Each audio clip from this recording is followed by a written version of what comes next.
नमस्कार, 4PM में आप सभी का स्वागत है और मैं हूं आपके साथ आकांक्षा यादव। दोस्तों, ईरान और अमेरिका के बीच तनाव एक बार फिर से खतरनाक मोड़ पर पहुंचता हुआ दिखाई दे रहा है। पर्शियन गल्फ से लेकर स्ट्रेट ऑफ होर्मुज तक हालात लगातार बिगड़ते जा रहे हैं। इस बीच ईरान की IRGC यानी कि इस्लामिक रिवॉल्यूशनरी गार्ड कॉर्प्स ने दावा किया है कि उसने स्ट्रेट ऑफ होर्मुज इलाके के ऊपर एक दुश्मन ड्रोन को मार गिराया है। इसकी तस्वीरें भी जारी की गई हैं। वहीं दूसरी तरफ किश्मा आइलैंड, बंदर अब्बास और बुशहर जैसे इलाकों में धमाकों की आवाजें सुनाई देने की खबरें भी सामने आई हैं। इन घटनाओं ने पूरी दुनिया की चिंता बढ़ा दी है, क्योंकि ये इलाका दुनिया के सबसे संवेदनशील समुद्री रास्तों में गिना जाता है। ईरानी मीडिया के मुताबिक ये ड्रोन देर रात स्ट्रेट ऑफ होर्मुज के ऊपर उड़ रहा था। ईरान के एयर डिफेंस सिस्टम ने उसे ट्रैक किया और कुछ ही देर बाद उसे मार गिराया गया। IRGC ने जो तस्वीरें जारी की हैं, उसमें ड्रोन का मलबा साफ दिखाई दे रहा है। ईरान का कहना है कि ये कोई साधारण ड्रोन नहीं था, बल्कि निगरानी और हमला करने की क्षमता रखने वाला कॉम्पैक्ट ड्रोन था।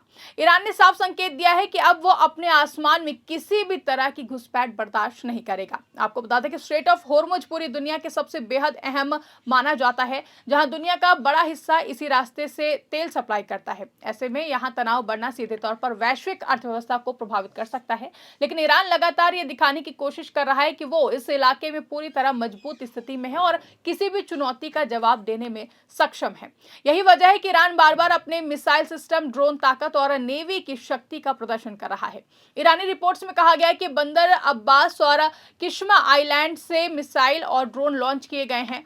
इनका निशाना पर्शियन गल्फ में मौजूद जहाज थे। दावा यह भी किया गया है कि कुछ अमेरिकी नौसैनिक गतिविधियों को रोकने के लिए ईरान ने यह कदम उठाया है। आधी रात को कई तेज धमाकों की आवाजें सुनाई दी। लोगों में डर का माहौल बन गया है, लेकिन ईरान ने इसे अपनी जवाबी कार्रवाई बताया है।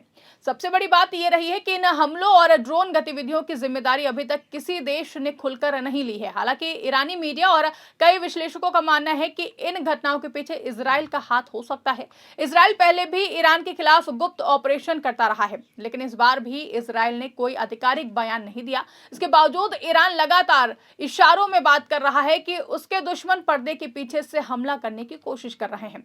ईरान ने एक और दावा किया है कि उसने एक माइक्रो ड्रोन को भी इंटरसेप्ट किया है। यह ड्रोन होर्मुज और किश्मा आइलैंड के पास पकड़ा गया था। ईरानी डिफेंस सिस्टम ने उसे हवा में ही नष्ट कर दिया है। इसके बाद IRGC ने उसकी तस्वीरें साझा की हैं और कहा है कि उसके सुरक्षा तंत्र ने एक बार फिर साबित कर दिया है कि ईरान का एयर डिफेंस पूरी तरीके से सक्रिय और मजबूत है। इन घटनाओं के बीच अमेरिका भी बैकफुट पर दिखाई दे रहा है। डोनाल्ड ट्रंप ने अचानक अपने प्रोजेक्ट फ्रीडम ऑपरेशन को रोकने का ऐलान कर दिया है। ट्रंप ने कहा है कि ईरान के साथ बातचीत चल रही है और बातचीत सही दिशा में आगे बढ़ रही है। उनके मुताबिक दोनों देशों के बीच समझौते की संभावना बनी हुई है, इसलिए फिलहाल ऑपरेशन को रोकना जरूरी था। आज सत्ता की आंखों में आंख डालकर पत्रकारिता करना मुश्किल हो गया है। हम पर मुकदमों से लेकर चैनल को बंद करने का दबाव बनाया जा रहा है। मुश्किल दौर है, लेकिन हम हार नहीं मानेंगे। इसीलिए 4PM को ज्यादा से ज्यादा ज्वाइन करें और स्वतंत्र पत्रकारिता को जिंदा रखने के लिए जितना हो सके हमारा आर्थिक सहयोग करें। उम्मीद है कि आपके सपोर्ट से ये जंग भी हम जीत जाएंगे। लेकिन ईरान ने अमेरिका के इस फैसले को अपनी जीत की तरह पेश किया है। ईरानी पक्ष का कहना है कि अमेरिका को मजबूरी में पीछे हटना पड़ा, क्योंकि ईरान ने जिस तरीके से जवाबी कार्रवाई की, उससे अमेरिका पर दबाव बढ़ गया था। ईरानी नेताओं ने दावा किया है कि अमेरिका का मिशन सफल नहीं हो पाया और अब वो बातचीत का बहाना बना रहा है। इसी बीच खबर आई कि अमेरिका ने ईरान के सामने 14 पॉइंट का एक प्रस्ताव रखा है। कहा जा रहा है कि ये प्रस्ताव दोनों देशों के बीच तनाव कम करने के लिए तैयार किया गया है। इसमें परमाणु कार्यक्रम, समुद्री सुरक्षा और क्षेत्रीय शांति जैसे मुद्दे शामिल बताए जा रहे हैं, लेकिन अभी तक ईरान की तरफ से इस प्रस्ताव पर कोई भी अंतिम जवाब नहीं दिया गया है। तनाव उस समय और भी ज्यादा बढ़ गया जब डोनाल्ड ट्रंप ने अपने सोशल मीडिया प्लेटफॉर्म ट्रुथ पर एक पोस्ट किया। इस पोस्ट में उन्होंने साफ शब्दों में चेतावनी दी है कि अगर ईरान समझौते की बात नहीं मानता है तो फिर पहले से भी ज्यादा भयानक बमबारी होगी।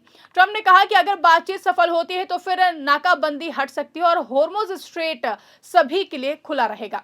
लेकिन अगर ईरान पीछे हटता है तो फिर हालात और भी ज्यादा खराब होंगे।